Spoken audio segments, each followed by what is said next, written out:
ကြောက်တိုင်းအပြစ်ကလေးတော့ရှိတယ်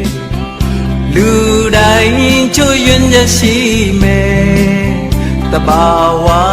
ရဲ့သဘောတရားတစ်ခုပါပဲပုံစံတစ်ခုတည်းဇွတ်တင်တွတ်သွင်းနေရင်ကိုရှိရင်ဇွဲကုန်ရင်ပျက်စီးမဲ့အရေးပြန်ငယ်ကွက်တဲ့နာလေမင်းအတိပါပဲ